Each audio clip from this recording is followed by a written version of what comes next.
That's the signal that we're seeing. So we sort of expect that the pass-through to inflation increases the likelihood that the RBA may increase rates, potentially as soon as August.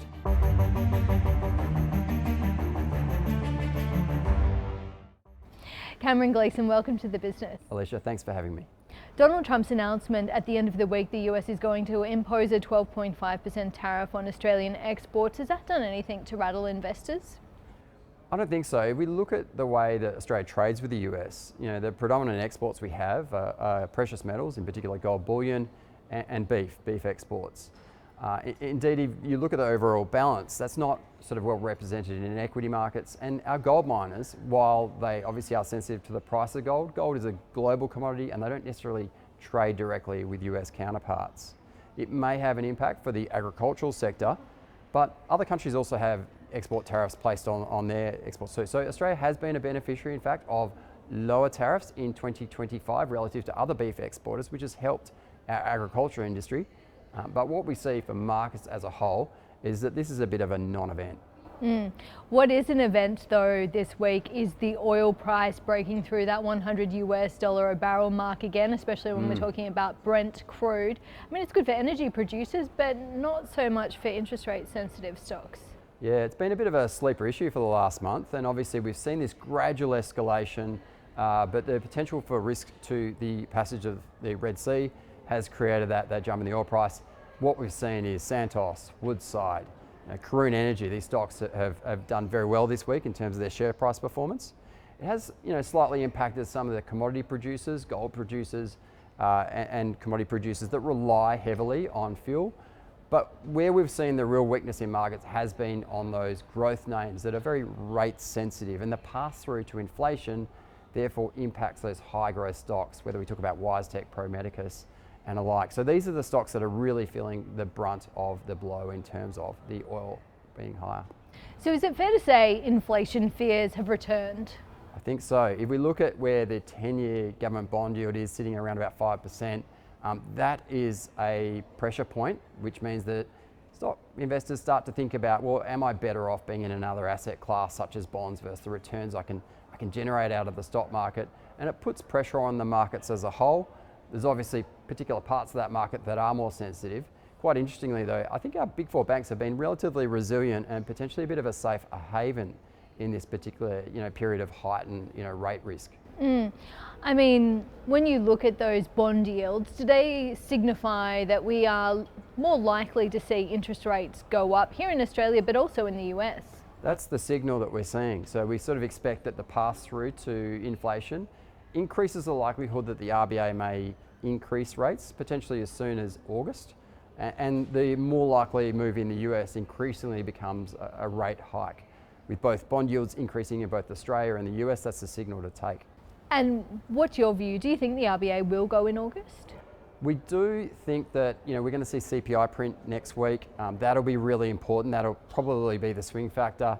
Our expectation is that inflation has somewhat broadened out, and that we may see a level of annualized true mean CPI that forces their hand. And so we do think there is a high likelihood that we do see another rate hike in August. Well, let's go to the other issue that is really dominating investors, and that is the tech sell-off that we saw in the US, and it really has been driven by fears about overcapitalization or overspending in the AI sector.